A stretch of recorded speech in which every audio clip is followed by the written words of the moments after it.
Hello, and welcome to Sobercast. We provide AA speaker meetings and workshops in a podcast format. We are an ad-free podcast, and if you enjoy listening, please help us be self-supporting by visiting Sobercast.com, look for the donate link, and drop $1 or $2 into the virtual basket. Also, if you're a member of NA or have friends that are, please tell them about our other podcast, NAPOD.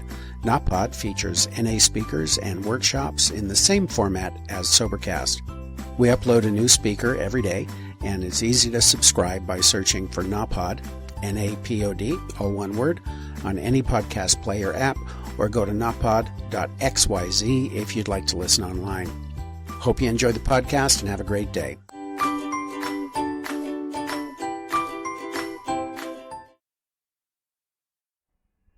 This is a recording of Ruth S. from West Covina, California, taped at the Saturday Nite Speaker meeting in Visalia, California, on Saturday, September 21st, 1991. In observance with the 11 traditions stating anonymity at the public level, please keep this tape within the fellowship and observe the anonymity of all AA speakers. From West Covina.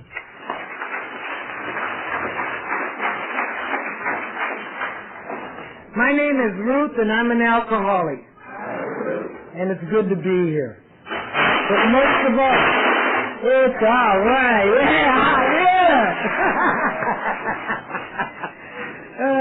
Most of all, it's good to be sober and in this meeting of Alcoholics Anonymous.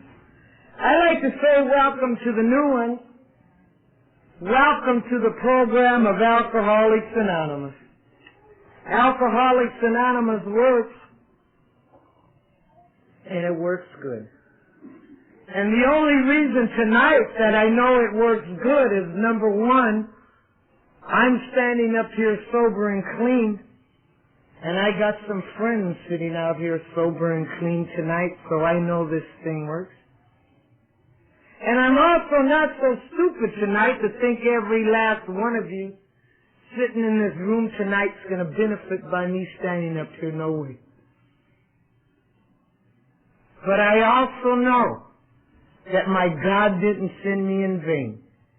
He sent me in order that maybe that I talk to that one individual in this room tonight that maybe needs to hear something that I have to say.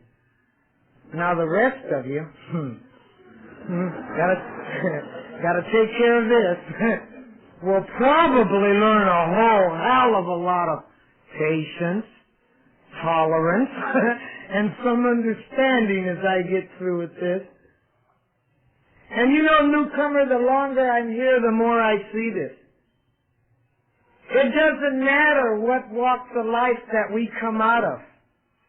There's a beautiful man that's in my group that puts it together real quick, and he puts it like this. He says, welcome, newcomer.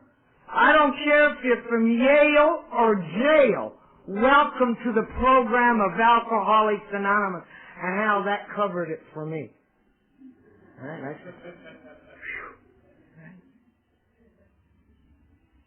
And the big book of Alcoholics Anonymous says this to me. That I must tell you a little bit of what it was like, what happened, and how I live today. And oh, thank God, it says in a general way. Believe me, newcomer, that saves you up here. So the story I'm telling you tonight, believe me, it is as nice as I can get it for you. I call it cleaning it up a bit, right? Because you see, very early in my life, I was a rebel from the word get. I was one of these type kids, if my mother told me to go south, I immediately turned around and went north without even thinking about it. And I guess I had a pretty typical mom that used to sit home and she preached pretty typical things to her daughters, and this one did. She used to sit home and say things like, be a nice girl. Go to school and study. When you get of age, you marry a nice guy and you move up to the suburbs and bake cookies. Yeah. Now that did not sound interesting to me at all. at the age of 11 years old. Now, I was born and raised in East Los Angeles, and I'm here to tell you tonight that East Los Angeles didn't have a darn thing to do with my drinking. It's the way that I drank that got me to Alcoholics Anonymous. But to show you how slick I ran most of my life, I didn't know East Los Angeles was a ghetto until I was in my 30s. So that kind of shows you how smart I ran out there. But at this early age, I used to go home and I watched gangster movies on TV.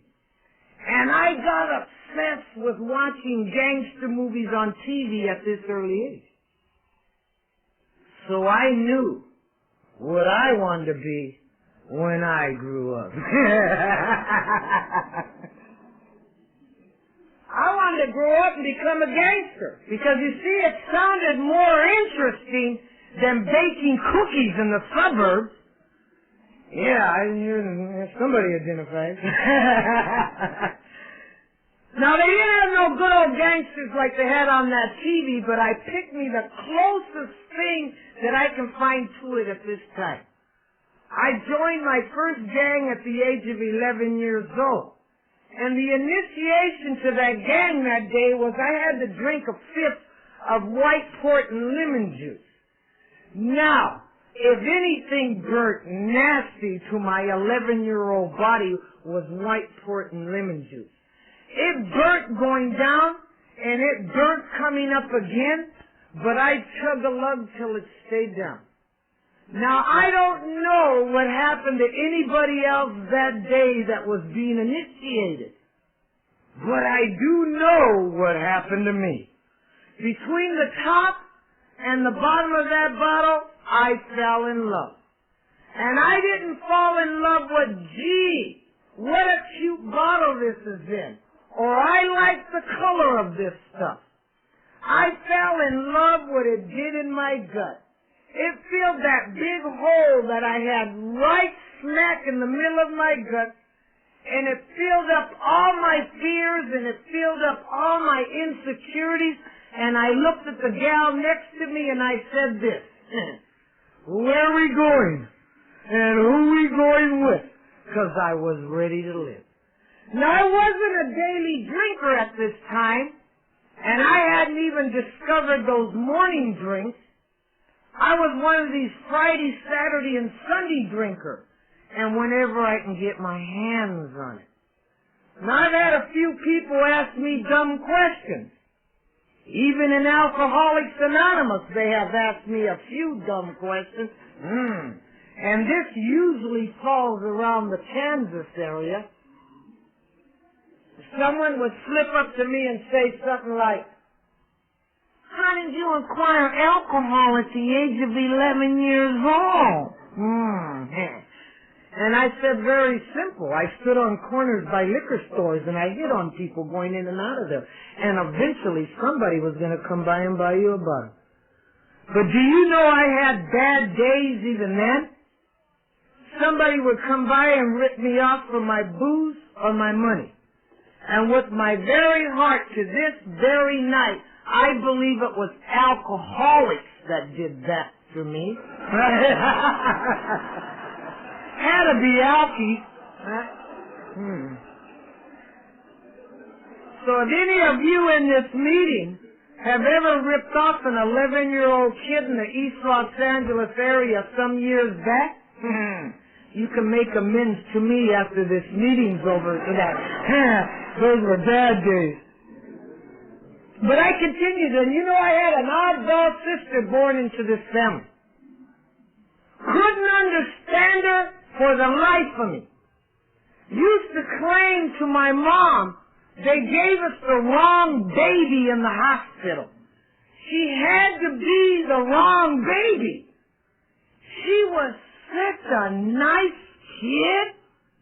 She had a very soft, gentle voice, and she went to school and studied, and she was cute as hell, and everybody just loved her to death. And I hated her guts.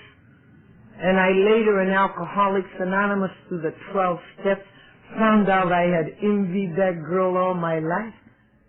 But I never forgot my parting with her.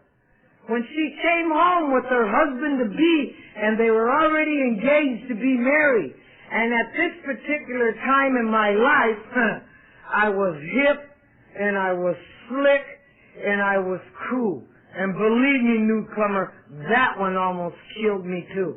But I came strolling into this house, and this guy was sitting in our living room couch, with a crew cut on his head, a pair of Ivy League pants on, and white shoes, square to the bone. I believe this guy was from Visalia, not. Don't believe that. But I remember grabbing this sister, and I hauled her into the bedroom, and I gave her my famous lecture. Are you crazy? You're going to marry this guy, move out to the suburbs, and be miserable for the rest of your life. Now, she got a strange look on her face that she got every time that I talked to her, and hell, I didn't understand that one for years. Well, thank God she didn't listen to me. Because to this very night, right now, she's still out in them suburbs baking cookies with that guy. Now, no way, shape, form did Ruth want to screw her life up like my sister had. So I went on and is running as hard and as fast as I can run now, new one. And again, it took me some years in Alcoholics Anonymous to figure out who in the hell I was running from.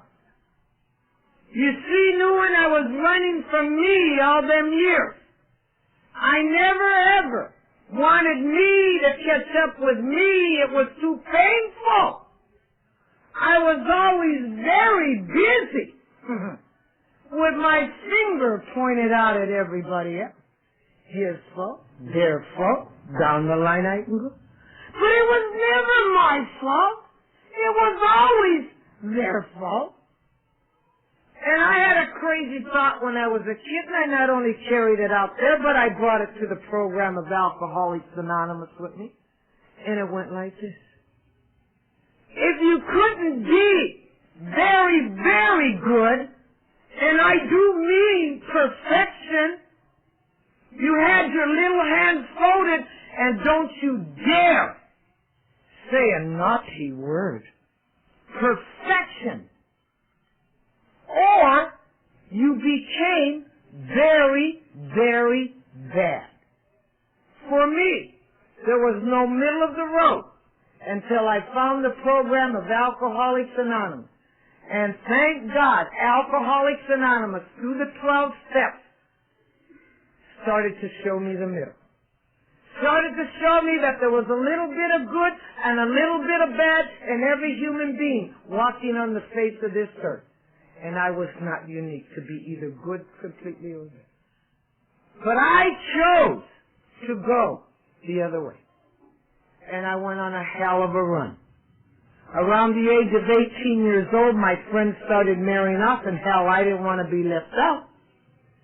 So I looked around this neighborhood, and I found me the hippest, slickest, coolest guy can get to marry me at the time. And me and him were going to go low-riding off into the sunset. Forever. For my family, it was por vida. Now, unfortunately, 3 months of marriage, and this man was screaming. And he was screaming about things that Ruthie didn't understand. He started talking about things like, when are you going to wash? And when are you going to cook? And I informed him he married the wrong sister. And then his next words completely threw me. He says, you know, you don't drink like a lady. Now I'm going to need this information, right? And I said, well, how do ladies drink? He says, ladies drink out of a glass, not out of a bottle like you do. And you see, he didn't understand. Any time I uncapped the bottle, I always drank for relief. And I wanted relief quick, and I wanted it as fast as I can get it down. Now, I know there might be a few of you in this room tonight that might identify with a couple of drunks I'll talk about.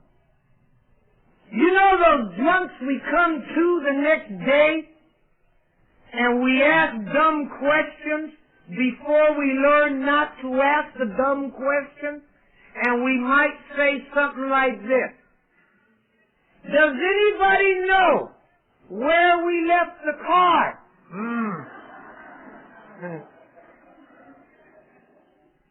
Does anybody know why I have this black eye? And this one was my favorite. Did we have fun last night? Newcomer, if you identified with any of those, welcome to the program of Alcoholics Anonymous. I thought that was normal drinking. Abnormal drinking to me were people who sipped. They're still a little abnormal to me, but it's just okay today. Right? And then, at that time in my life, even somebody on Skid Row I didn't call an alcoholic.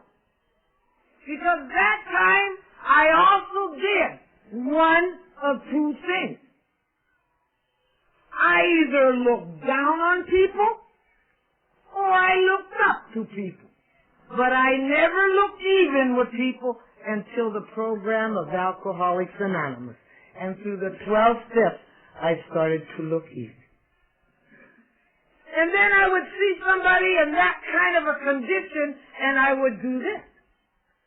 Hey, brother, you ain't looking too good. You ought to get yourself together. Famous last words.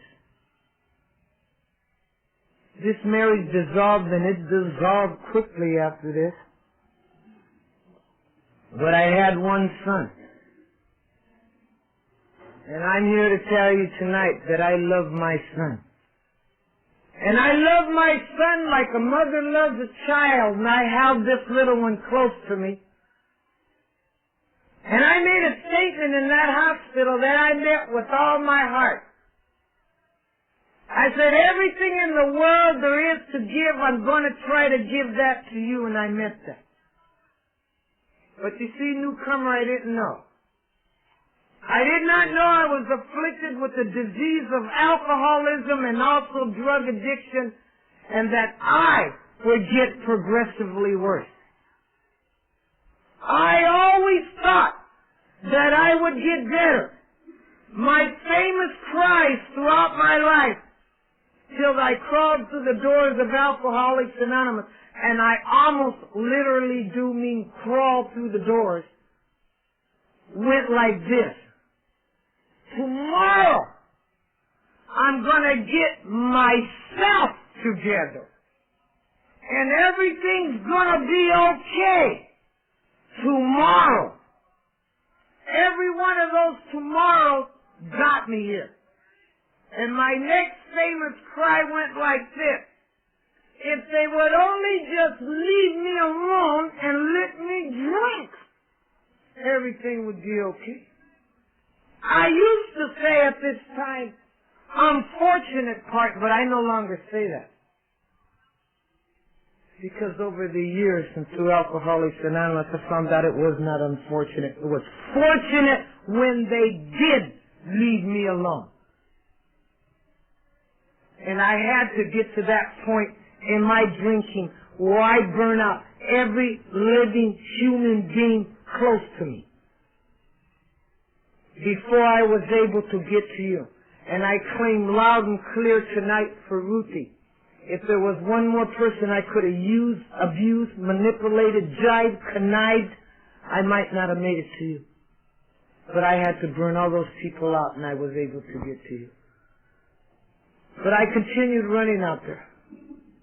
And I met another man that passed through my life, and God was this guy cool. Kind of looked like he was in a state of rigor mortis. He didn't move to... And I liked that at that time. So I took to living with this guy, and I found out one thing real quick about him. He wasn't too cool in the morning. He was real nervous and twitchy, and his nose ran a lot. And he would run into that bathroom. When he came out of that bathroom, he was cool. Now, it didn't take Ruth too very long to figure out that whatever he had in that bathroom, I wanted some. So I bugged this guy, and I bugged him long enough, and he finally hauled me into that bathroom. I sat on that bathroom floor and took a fix of heroin with this guy. Now again tonight, I wish I can tell you, nah, Ruthie's not going to like this run. I'm not going to like smashing through the lives I'm now going to smash through. I'm not going to like the feelings of desperation that are going to run deep inside of me. And oh yes, I do know what it is to be desperate out there. But most of all, I'm not going to like those things called self-hate. Because you see, Nguyen, the more I hate me, the more I hate each and every one of you, and that hate started to run deep inside me. Fear ran in every fiber of my body. Fear. At this particular time, I started going in and out, in and out. A couple of more in and outs, and a few more in and out of jail. And just before I share you this last half, I must share you something about Ruthie. And I don't know why it's important tonight, and it's been important for the past year for me to share this in an Alcoholics Anonymous meeting. I don't know why. I guess because God knows how to do his job better than I do. And I guess I share this not only for the benefit of the new one, but for the benefit of Ruthie. Alcoholics Anonymous has been very good to me. And a couple of years ago, I got cocky in Alcoholics Anonymous. Because, to be honest with you, I've never particularly cared for speaking in Alcoholics Anonymous. It's always been you talk about the reluctant chicken speaking me. I was the one bitching all the way to the meeting. Why can't they someone of their own and we and me? I don't want to have said their story in me. And the sponsor told me, you're going to do whatever God wants you to do. But anyway, a couple of years ago, I decided to stop. I've been here long enough. Well, I'll tell you, I thought to myself, well, you know what I'll do? I'll clean up the story. I'll dust it off for you. I'll make it take out parts, right? And then I'll clean it off, and I'll tell you about a little lady drank a little bit too much, and then she came to AA, and I lived happily ever after, dying and down. I can go. Well, God bless the old timers that I sobered up with. Many of them now have passed on. And these old guys passed on with constant sobriety in the program of Alcoholics Anonymous, 40, 45 years. And I remember what they used to say in that group as I was going through this. And they used to say this loud and clear in that group. They said, sweetheart, you forget where you come from. You better get ready because you're going to go back. They said, oh no, you don't got to live in it. Just don't forget where you came from. So the woman I'm going to talk about for the next couple of minutes, the one I wanted to dust up, clean off, fix it up a little more, throw a little more flowers on it. I won't do that. Because the person I'm going to talk about for the next couple of minutes was an animal. She has long since died since I've been in Alcoholics Anonymous. I used to claim the new ones. I took this witch out in the backyard and shot her to death. All right? But she's the one I'm going to tell you about. They started sending me in and out and in and out and in and out of these jails. And I was like an animal. An animal. Alcohol and drugs took its toll in my life. Its toll.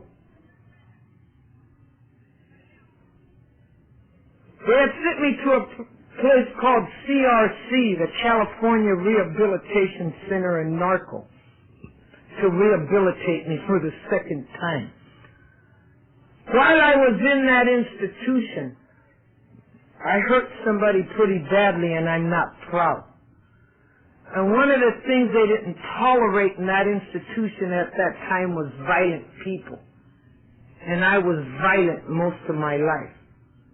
So they shipped me from that institution, and they shipped me to a place called CIW, the Women's Penitentiary. And in the Women's Penitentiary, they have a place to put incorrigible, smart-mouth people. And it's a place called Deep Six.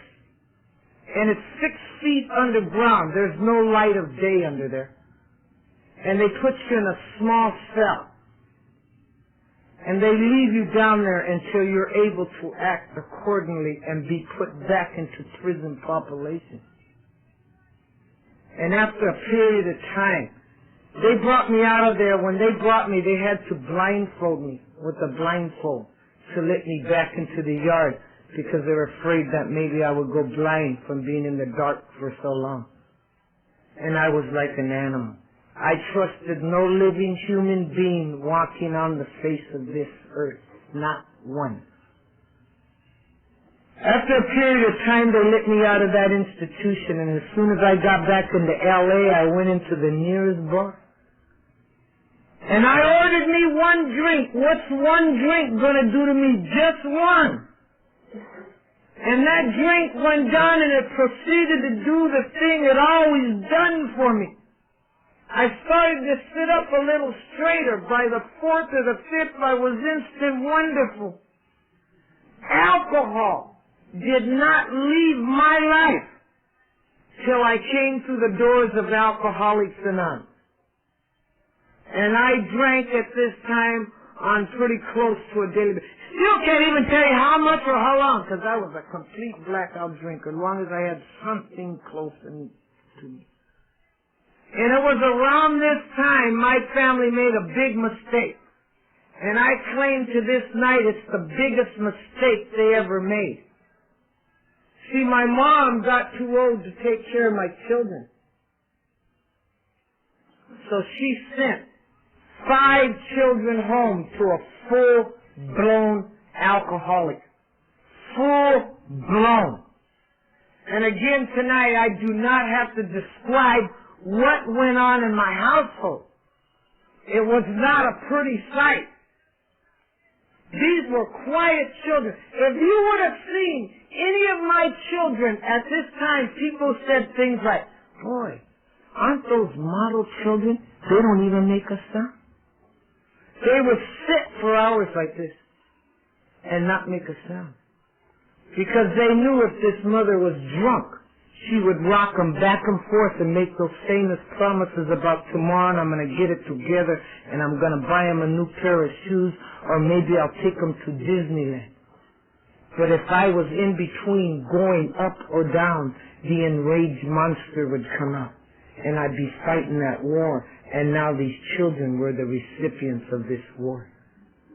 There's a beautiful man in the program of Alcoholics Anonymous by the name of Bob Limke that described my household. He said, if you want to see the effects of alcoholism, go to any junior high school or high school at lunchtime. And go to the far corners of the room.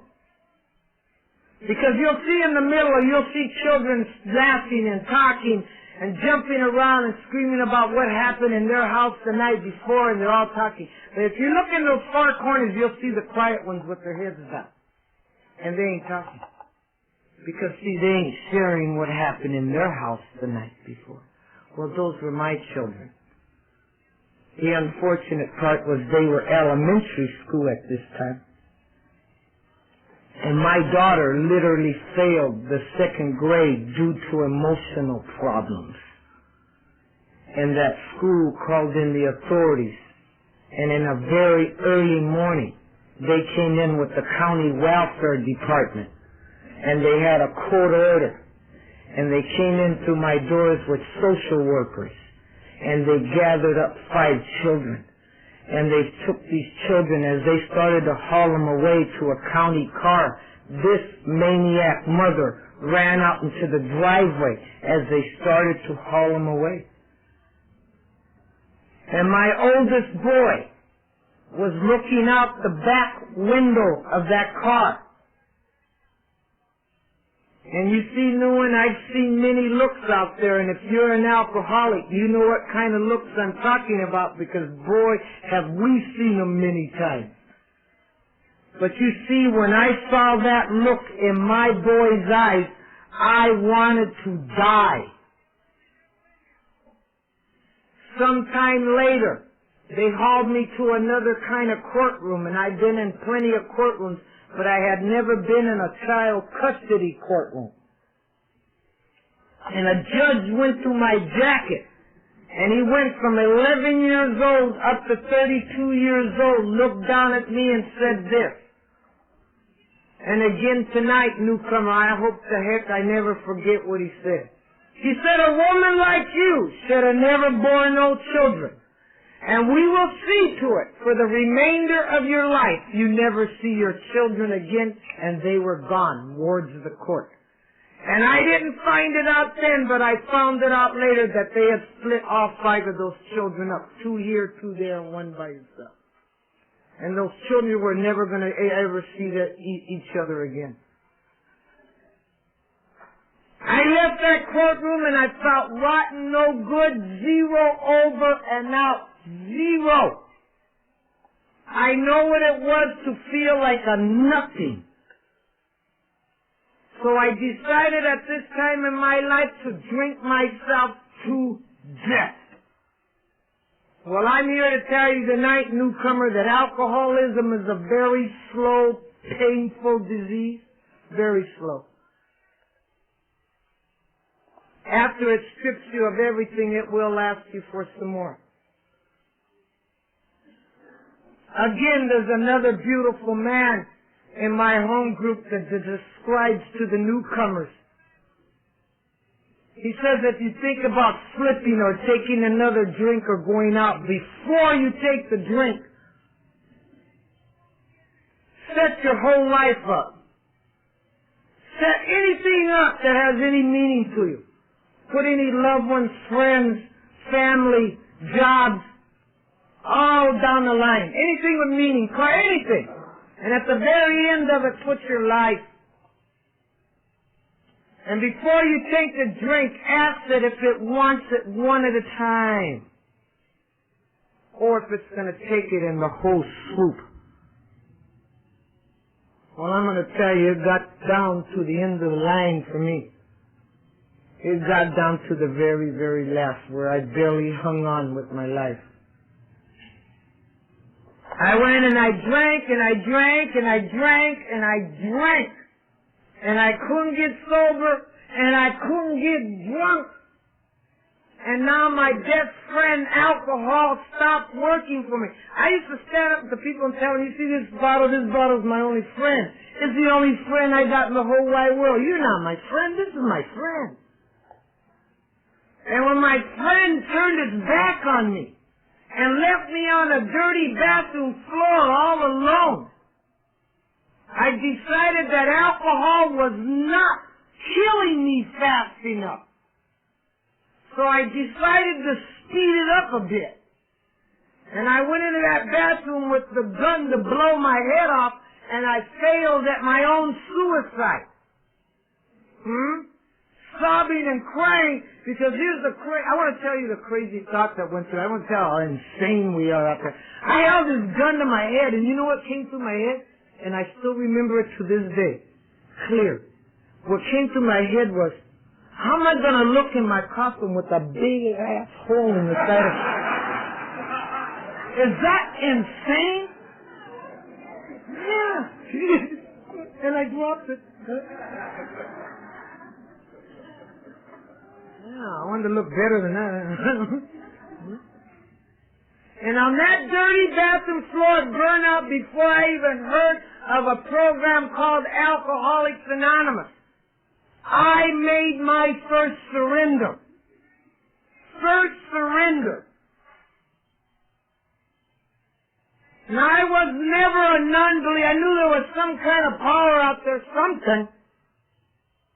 But my crazy thought was God didn't like people like me. He liked my sister in the suburbs because she was a nice lady, but he don't like people like me. And newcomer, I found out sometime later I was very wrong about that. I found out he loved me very much. And I also know for a fact tonight he don't love me any more than he loves each and every one of you. And I also know that. But on that dirty bathroom floor, all alone, I screamed the word, God help me. And he did. But he moved very strangely. Some nights later, some people ventured over there too drunk to drive. I drove the car. I'll show you how it was. And that night, I ended up back in the county jail for women on the first and only, at that time, called 502. When I got physically healthy, I was laying on a bunk one night, and over the intercom, they announced, AA in the dining room. Now, with all this wisdom I had learned from the streets, and at that particular time, I was pretty streetwise, I poked the bunkie of mine, and I said, hey, what's American Airlines doing in a place like this? And with all her wisdom, she said, I don't know. I said, well, they must be hitting rock bottom for stewardesses, right? And we need a job when we get out.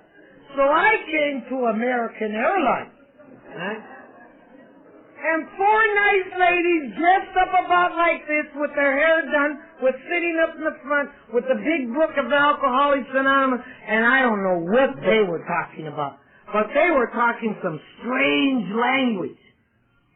And I said, no way, they ain't gonna let us in that organization. So I left there. I left there with good intentions. I'm not gonna get drunk like that. 3 months later, I was a disaster. You see, because I'm gonna do it on my own. I don't need nobody to help me. I'll do it myself. It almost killed me. I was living with the mattress on the floor, Viva la Raza across the ceiling. I still can't figure that one out. And the landlord had offered me $100 to move out as soon as possible. And things were looking up, right? When God bless that gal I jailed with, somewhere during that meeting she caught you can make a phone call to Alcoholics Anonymous. Huh? So she phoned. And that night they came down on one of those things that they called the 12-step call. And they started toting us off to these funny meetings of Alcoholics Anonymous. And you know what happened? My finger came out again. Huh? I became very judgmental, critical, and thinking, look at that one. He's so old, he ought to stop drinking. And God bless my old home group. They tolerated me. From a distance, they used to say, keep coming back. And I did. And I did. Newcomer, you've heard many times the word keep coming back. Keep coming back was a word that saved me. They didn't say, get out, we don't like your attitude. Get out, we don't like the way you're dressed. Get out, we don't like the color of your skin. They said, keep coming back. And I did. But one night I was sitting far back, newcomer, in a meeting of Alcoholics Anonymous. Far back. And that night I had decided this was not going to work for me.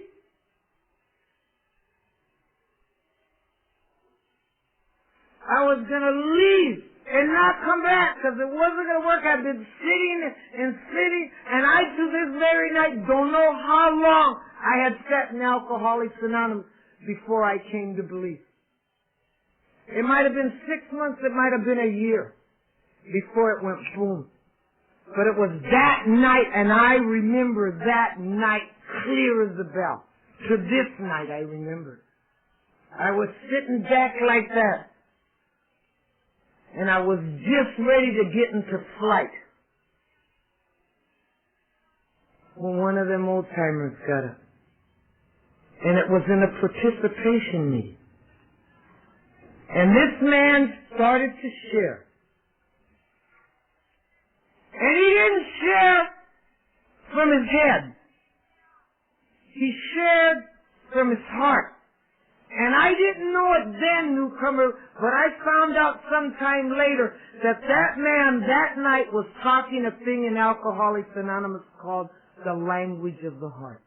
One drunk talking to another drunk. Exactly how the program of Alcoholics Anonymous started. And that simplicity turned a light of hope on for me. From the back of that room, that man gave me just a tiny ray of hope. Before there was no hope. None. Bleak. And just that tiny ray popped. And that night I said, oh my God, slim one, slim chance. Maybe someone like me can make the program of Alcoholics Anonymous. And I went home that night, and I did the hardest thing I ever did in my complete life. I got rid of everything. Because in my group they taught complete abstinence. Oh, I don't know about you, but that hurt the hell out of me. They said nothing, nothing, nothing, nothing. Ooh. Oh, my mind started spinning 150 miles an hour. And I came back and I hung on to those chairs. And little by little, and inch by inch, I started to grow through the fellowship of Alcoholics Anonymous. I did not grow through leaps nor bounds. I grew very slow, some of it very painful, but very lasting. And I hung on to that chair for dear life. And they told me things that sinked into my heart. They said, bottom line, don't take a drink. No matter what comes down in your life, don't take a drink. And hang on. And I started to hang on.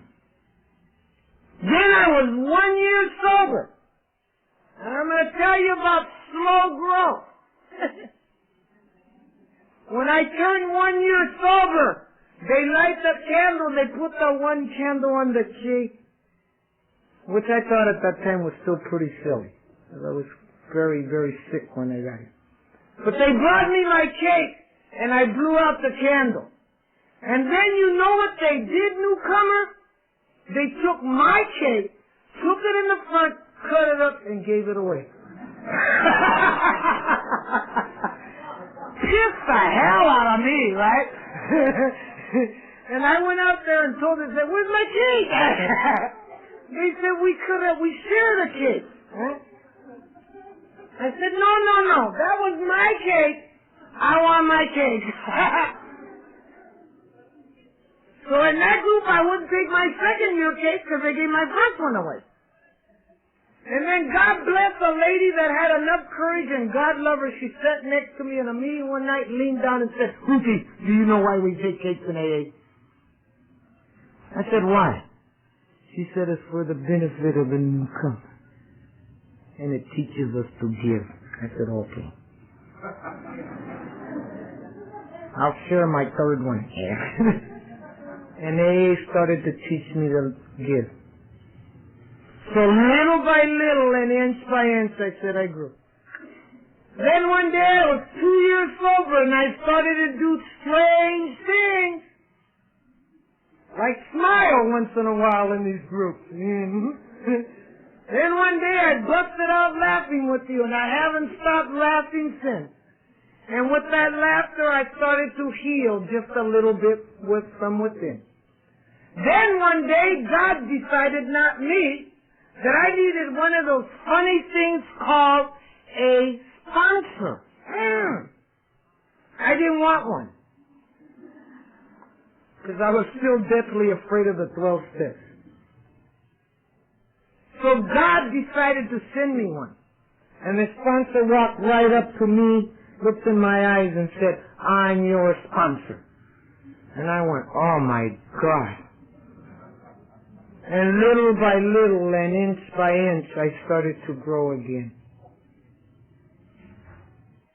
Then one night I got a phone call, exactly also at 2 years.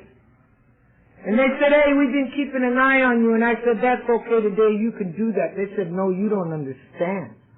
We're going to return your children. All 5 of them at the same time through a whole line. Now again tonight, I wish I can tell you I got happy about that. But I got deathly afraid. And again, thank God for sponsors. I ran to this sponsor and I said, oh my God, what do I do?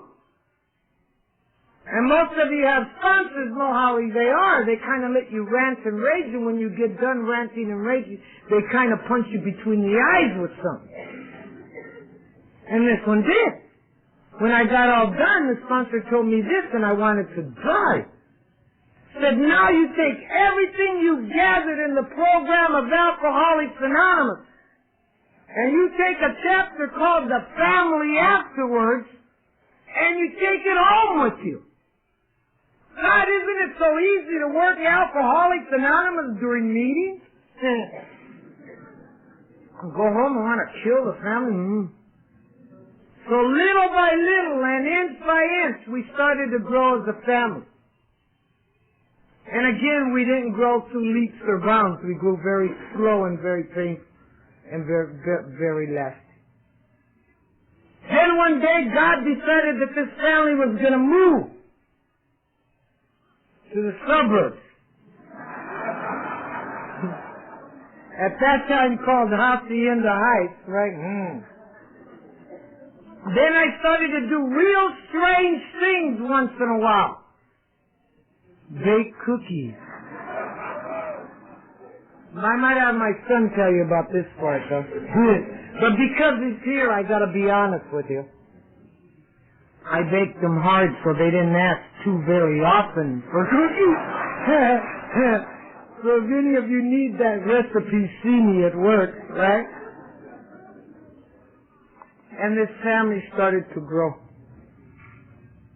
And I've had the privilege and I've had the honor for the past 18 and a half years to raise this young family up to young womanhood and young men. And all of them now have left the house. And all of them left with the strength of what Alcoholics Anonymous has done in our life. And don't ask me why tonight, because I don't know why they don't get loaded. Maybe they sat in meetings, they sat under chairs, years in Alcoholics Anonymous. In fact, they started family traditions in Alcoholics Anonymous, like they get a 30-day chip and hang it on the top of their Christmas trees every year. And I asked my son when he first did that, when I was around 8 or 9 years sober, he put my original 30-day chip up on that tree. And I said, why you put it up there, way on the top by the star? He said, because we put it there because we never want to forget why there's a Christmas in this home. I live a brand spanking new life, newcomer, completely opposite of the way I used to live. But I'm going to share you some more gifts given to me in my life. And I want to share you one of the greatest doors that opened for me. I found my God, as I understand God, in Alcoholics Anonymous, man. And I'm going to tell you, newcomer, exactly where I found my God, because I had a deadly fear of that stuff when I got it. Scared the pants off of me. Say, God, I used to jump. I found my God as I understand God in your eyes. Because the love of Alcoholics Anonymous seeps into your soul and you get a little twinkle just about the tip of your eye. And I've seen it in the members' eyes, in the old-timers, and every once in a while I'll catch that little sparkle at the tip of their eye. And that's exactly where I found my God as I understand God right in their eyes. And this God walks with me daily. And I found him in the 12 steps and I stay very close. Today I walk with the dignity of a lady and I know peace inside of my guts. And I looked for that in the bottom of a bottle and the end of a needle and I never could find it. And I found it in groups like this. That no matter what went down in my life, and it went down sober too, that I stayed very close to you and I hung onto these chairs and I leaned against you. And it passed. But no matter what went down, I stayed close. And I've got the precious gifts that I got in my life. In fact, I'm now the proud grandparent of 10 grandchildren. That's great. We're bringing them in left and right? And I got the privilege and the honor to travel with the youngest of the grandchildren. And this boy is quite a gift. He was but 2 years old when I got to Alcoholics Anonymous. And he's got a deep love in his heart for Alcoholics Anonymous. And his beautiful wife has got to travel with us, and she's got to learn a lot about Alcoholics Anonymous. And I've got to today love her like a daughter. And those are all gifts from you. But I got to share you where I live because it means so much to me. Today now I live deeper in the suburbs of West Covina now. And I love to go to the market there. I love to go. And I love to watch the ladies because you see, newcomer, that's how I learned in Alcoholics Anonymous. You taught me how to learn in Alcoholics Anonymous was to watch the people that did what you like and you take that. And if they did what you didn't like, you can't put that aside. But I like to go there and I watch the ladies and they have their hair done and they got their nails done and they're all dressed up and they walk through the market and they push their cart. They have their little tennis shorts on. So I go. Right? And I do my hair and I put my little shorts on and I push my little cart with my tattoos showing. Right? And I know I belong and it's quite okay. Yeah? Yeah? I'm going to share you that prayer that means a lot to me. And it's that prayer, God grant me the serenity to accept the things that I cannot change. And I cannot change people, places, nor things to fit me. Hell, it won't go. I tried for years. And the courage, and believe me, newcomer, it does take courage, to change the things I can, Ruthie, from within. And the wisdom to know the difference, that it's an inside job in the program of Alcoholics Anonymous. I used to take care of the outside and try to take care, and then I found out it was an inside job. And I walk with that dignity and I walk with that peace. And I want to thank them for having me up here tonight, and I want to thank my beautiful friend, Peggy.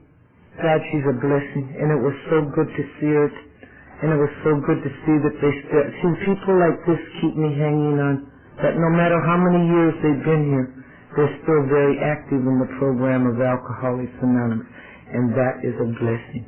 So I want to thank each and every one of you for tolerating me tonight. Thank you. Keep coming back.